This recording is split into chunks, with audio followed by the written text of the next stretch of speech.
والصلاة والسلام على سيد الأنبياء والمرسلين محمد بن عبد الله الأمين وعلى آله وأصحابه أجمعين.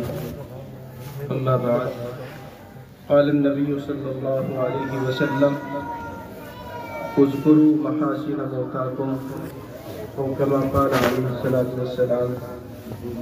معزز سامعین، یقیناً آپ حضرات یہاں جمع ہوئے، یہ ایک ولیہ کی محبت میں جمع ہوئے. ان کے اوپر بیان کرنا مختصر وقت میں ناممکن ہے. اسی بات کو سامنے رکھتے ہوئے کہ وقت محدود ہوگا، اگر عام بیان کیا جائے گا تو وقت زیادہ لگے گا. تو چند سطریں میں نے پہلے ہی لکھ لی تھی بعد ظہر، ان سطروں کو آپ حضرات کی خدمت میں پیش کر کے میں اپنی جگہ لے رہا ہوں. خدا وحدہ لا شریک لہو نے اس کرۂ ارضی پر اپنی تخلیق میں بعد از انبیاء سب سے زیادہ مقدس، عظمت و رفعت کا شاہکار اگر کسی کو بنایا تو وہ والدین ہیں، جن کے حقوق کے متعلق قرآن کی آیات بولتی ہیں، احادیث میں تذکرہ موجود ہے، اور خود پیارے آقا صلی اللہ تعالیٰ علیہ وسلم کے قول و عمل، راہ و طریق میں نشاندہی موجود ہے. والدین میں بھی ماں کا حق سب سے بڑا اور سب سے مقدم و اولا ہے.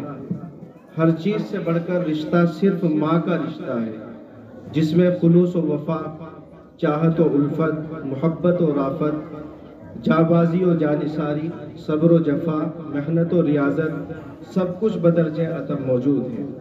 وہ اولاد کی خاطر سب کچھ داؤں پر لگانے کو تیار رہتی ہے اور ضرورت پڑنے پر لگا بھی دیتی ہے.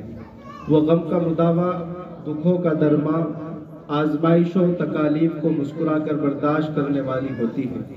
ایک عربی شخص نے یہ بات کہی: الفرق بین امی والآخرین انہا تتمنی ان تحمل عنی حزنی بینما هم یتمنون ان لا یرونی حزینا.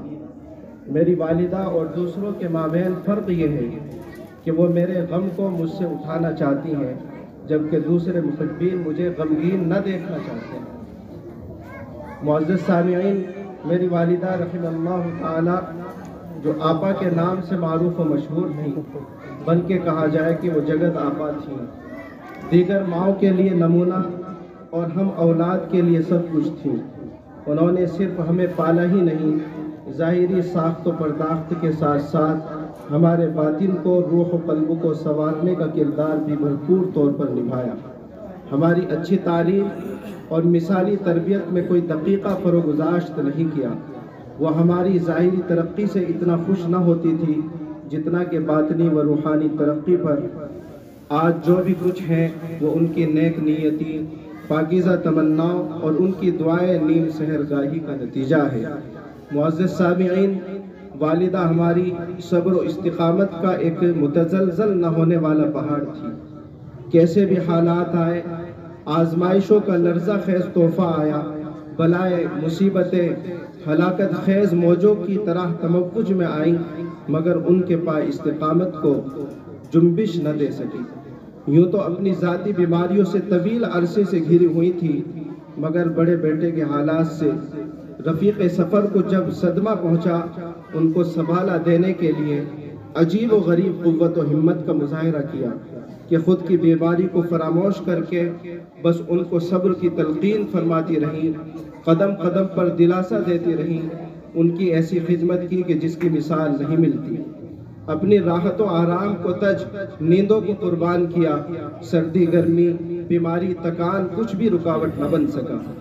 آپ مسلسل مہر و وفا کے گیت گنگناتی رہیں، اولاد کا غم بھی پیتی رہیں. ان کے حوصلوں کو تازہ دم رکھنے، شکر و شکیب کی تلقین اور اجر و ثواب کی یقین دہانی کرانے میں آپ کوئی موقع ہاتھ سے جانے نہ دیتی تھی. والد صاحب جب دنیا سے رخصت ہوئے، والدہ نے ساری اولاد کا غم اپنے سینے پر برداشت کرنا گوارا کیا. ہمارے آنسوؤں سے پریشان ضرور ہوئیں، مگر اپنی آغوش شفقت میں لے کر، سر پر ہاتھ پھیر کر، پیٹھ تھپ تھپا کر ہمارے آنسوؤں کو خشک، قلب و جگر کو اپنی ممتا سے ٹھنڈا کر کے ہی چھوڑا۔ پیاری آپا والد صاحب کے سانحے کے بعد غم فراق میں نڈال ہونا شروع ہوئی، بیماریوں نے جکڑنا شروع کیا، مزید برآں سحر و آسیب کے حملے سے بھی دوچار ہوئی، مگر توکل کا دامن ہاتھ سے نہ چھوڑا۔ ایسا توکل کہ متوکلین کو بھی رشک آنے لگے، ایسا صبر کہ صبر ایوب کی یاد تازہ ہو جائے۔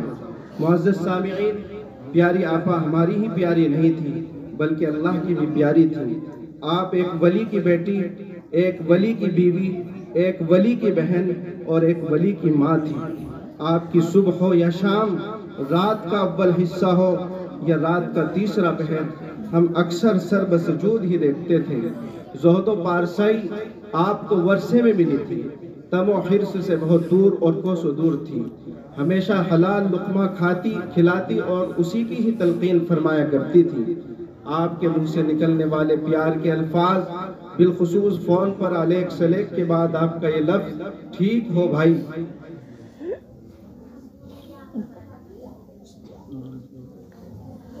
انتہائی جذباتی اور قلب و جگر کو آسودہ کرنے والا ہوتا تھا۔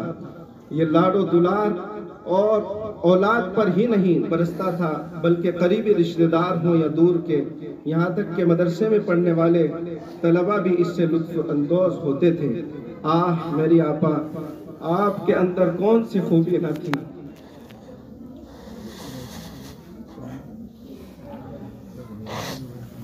آپ تمام خوبیوں و محاسن کا مجتمع تھی۔ آپ کی کن خوبیوں کو یاد کروں آپا؟ آپ کا افلاس و غربت کا ابتدائی دور یاد ہے کہ خود بھوکی رہی مگر اولاد کو سیراب رکھا، فاقے برداشت کیے مگر تعلیم و تربیت سے 1 انچ نہ ہٹی۔ آپا آپ کی محبتیں یاد ہیں جو آپ نے اولاد ہی پر نہیں، پوتوں پوتیوں، نواسوں اور نواسیوں، اقریبا و کنبہ والوں پر نچھاور کی۔ آپ عداوت و عناد سے دور رہیں اور دور رہنے کی ہدایتیں دیتی رہیں۔ آپا مولانا لقمان صاحب کے سانحے پر آپ کا تڑپنا یاد ہے، خود کو ڈھال بنانا، اولاد کو محفوظ رکھنا یاد ہے۔ آپ نے آخری وقت بڑی بے چینی اور بیماریوں میں گزارا۔ میری آپا اب آپ ہمیشہ کے لیے رخصت ہو گئیں، وہ ممتائے محبتیں بھی ساتھ لے گئیں جو ہماری ٹھنڈک اور قرار کا خزینہ تھی، لیکن جس رحیم رب سے آپ کو پیار تھا آپ اسی کے پاس گئی ہو، جن کی رضا کے لیے آپ نے مسلح کو آباد رکھا اسی کے پاس گئی ہو، جس ذات کے لیے قربانیاں پیش کی اسی کے پاس گئی ہو، اور ہمیں امید ہی نہیں بلکہ یقین کامل ہے اور ہمارا ایمان ہے کہ اس نے آپ کا استقبال کیا ہوگا، آپ کے لیے جنت سجائی ہوگی، اپنی رحمت اور قرب عطا کیا ہوگا اور آپ کو شہادت کا مقام عطا کیا ہوگا۔ میرے مولا آپ سے زیادہ کس کو پیار ہوگا؟